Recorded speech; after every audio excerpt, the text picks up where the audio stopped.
तो इससे कई सवाल उठते हैं। आई एम वेरी डिसअपॉइंटेड कि पाकिस्तान ने तो ऐसे बातें तो बहुत की एम्बेसडर ने, लेकिन फिर इस पे वोट कर दिया उन्होंने रेजोल्यूशन में जिसको इसराइल को कंडेम ही नहीं करता हो, मतलब इसराइल का जिक्र ही नहीं है पूरे रेजोल्यूशन में। तो आपने ऐसे रेजोल्यूशन पे क्यों वोट दिया? Like what is the point of it? United Nations की जनरल असेंबली ने एक करारदाद मंजूर की है, लेकिन ये जो करारदाद है इसका जो कंटेंट है गौर से एनालाइज करने की ज़रूरत है। इसे मेरा सवाल मीर साहब कि why is there no one जिसमें ये जुर्रत हो या ये इंटेंट ही हो कि इजराइल को हमने रोकना है, क्यों हमें उस रास्ते में कोई नज़र नहीं आ रहा है? इस्लामिक वर्ल्ड जिसमें कि ख़ास तौर पे मिडल ईस्ट के लोग आते हैं, वो क्या कर रहे हैं कि ये जो हमला होता है कतर पे, इजराइल करता है और उसमें दो ममालिक की फ़िज़ाई हदूद इस्तेमाल होती हैं। वो दो ममालिक जो हैं इस्लामी ही हैं, और उनमें से तो एक मुल्क ऐसा है जो कि OIC को लीड करता है। पर पाकिस्तानी मंदूब ने कहा असल रियासती दहशतगर्दी का मुर्तकिब वो है जो गजा और काबिज फलस्तीनी इलाकों में दहाइयों से जारहियत कर रहा है। बातें बड़ी बड़ी, अपना मुल्क अपने लोग तुमसे संभाले नहीं जा सकते, यूं मामागिरी फजूल बात है। ये सबको पता है क्या है, ये सबको पता है। इनफैक्ट मैं आज बता देता हूँ, एक डायलॉग है, गब्बर सिंह कहता है ठाकुर ने फौज बना रखी है हिजड़ों की। सर अभी दोहा में या कतर में जो अटैक हुआ इजराइल की तरफ से, और फिर उसके बाद नेतन्याहू ने कहा कि कहीं पर भी उन्हें पता लगा कि हमास के लोग हैं तो वो इसी तरीके से अटैक करेंगे जैसे कि अमेरिका ने पाकिस्तान में किया था। 9/11 का उन्होंने रेफरेंस दिया। आपको क्या लगता है कि क्या वो वाकई में ऐसा करते रहेंगे, और क्या ये स्टेप ठीक होगा उनका कि उन्हें जहां उनका मन कर रहा है, जहां पे मूड हो रहा है वहां पे वो जाके अटैक कर रहे हैं, और ना कोई बात हो रही है, ना कोई डायलॉग किया जा रहा है, ना कोई और कोशिश की जा रही है कि जो हालात हैं उसको ठीक किया जाए? आपने शोले मूवी देखा है? जी सर, 50 बार बल्कि। तो उसमें एक डायलॉग है, गब्बर सिंह कहता है ठाकुर ने फौज बना रखी है हिजड़ों की। तो अब the Arab world has become like that. इतने इन्होंने पैसे खर्च करके हथियार खरीदे हैं। इंडिया सऊदी अरेबिया के साथ कंपटीशन चलते रहता है कि which will be the biggest weapon buyer worldwide. तो इंडिया की तो खैर जंग वगैरह लड़ते हैं, सऊदी अरेबिया क्या लड़ता है? ये हवाई जहाज क्या सऊदी एयर स्पेस से नहीं आए थे? और फिर ये कतर के डिफेंस सिस्टम्स कहाँ? इनके पास कोई डिफेंस सिस्टम ही नहीं है कि बाहर से हवाई जहाज आ रहे हैं, आप उसको मार रहे हैं, फिर मार के वो वापस जा रहे हैं। तो आपने फायर तो करते कि कुछ करें, nothing. So this is a strange thing. पहले तो मुझे ये समझ में नहीं आता कि ये हाउ इज दिस पॉसिबल कि आप कुछ करे ही नहीं। दूसरी चीज ये है कि जो अमेरिका की वहां पे बेस है उदेद नाम का, वहां पे 10,000 अमेरिकन फौजें हैं। क्या अमेरिकन ट्रूप्स प्रोटेक्टेड नहीं है? उनके पास रेडार्स ये वो नहीं है कि क्या उनको नहीं पता था कि there is going to be an attack हमारे पड़ोस में? So I find it very strange कि ये अटैक हुआ है पहली बार।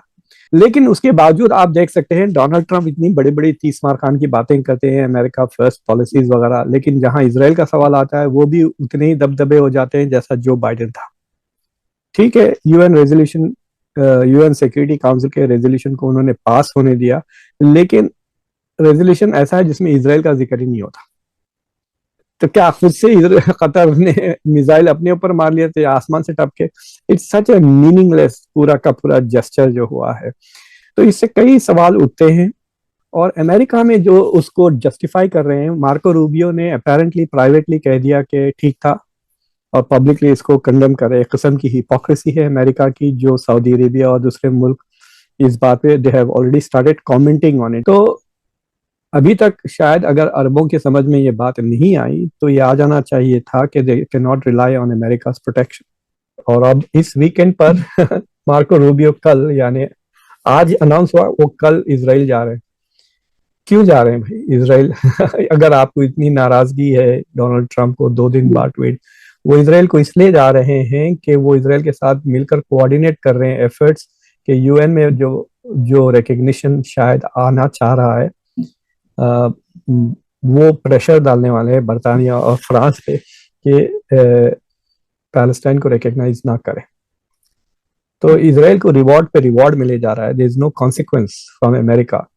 और दूसरे मुल्क तो सब कुछ करने के लायक ही नहीं है, they are all incompetent countries. I am very disappointed कि पाकिस्तान ने तो ऐसे बातें तो बहुत की है एम्बेसडर ने, लेकिन फिर इस पे वोट कर दिया उन्होंने रेजोल्यूशन में जिसको इसराइल को कंडेम ही नहीं करता हो, मतलब इसराइल का जिक्र ही नहीं है पूरे रेजोल्यूशन में। तो आपने ऐसे रेजोल्यूशन पे क्यों वोट दिया? Like what is the point of it? ना पास होता ठीक है, पास हो गया, क्या हुआ? कुछ नहीं।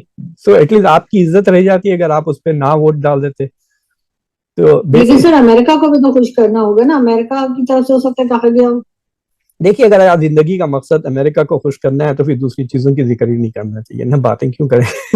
हम बस कह देते कि अमेरिका का खुश करना है, बस आके इतनी बड़ी तकरीर मेरे 10 मिनट में हो गया, मैंने वो तकरीर सुनी, फिर उसके बाद वोट देखा तो मैं बोला ये क्या बात हुई कि they should have at least objected to it। अमीर जमीयत उलमा इस्लाम बलोचिस्तान सेनेटर मौलाना अब्दुल वासे ने इसराइल के कतर पर फजाई हमले की शदीद अल्फाज में मुजम्मत करते कहा कि इस हमले के बाद पूरी उम्मत मुस्लिमा की गैरत और हमियत का इम्तिहान शुरू हो चुका है। शदीद अल्फाज में दो में दरा लाता है गैरत और हमियत। तो गैरत और हमियत और शदीद अल्फाज की औकात बताओ क्या है? बातें बड़ी बड़ी जज्बा ईमानी गैरत तो हमीयत केड़ी गैरत केड़ी हमीयत तो भाई एदा ताल्लुक ओ इकबाल दा एक मिसरा है बड़ा घिसा पिटा, पहले अपने पैकरे खाकी में जहां पैदा करो, अपना मुल्क अपने लोग तुमसे संभाले नहीं जा सकते, यूं मामागिरी फजूल बात है।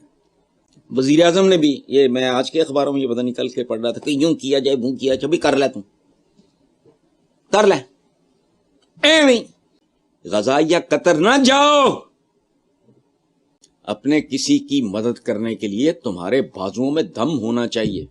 इजराइल ने आलम इस्लाम को धमकी दे दी है, कहता है जी किसी को नहीं छोड़ेंगे। Today, and when bin Laden was eliminated in Pakistan, the question asked was not why target a terrorist on foreign soil. No one asked that question. The question was why was a terrorist given shelter at all?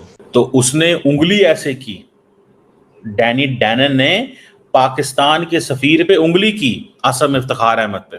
ठीक है जी, आप तो दहशतगर्दों को रखते हैं, आप कौन होते हैं हमें बात करने वाले?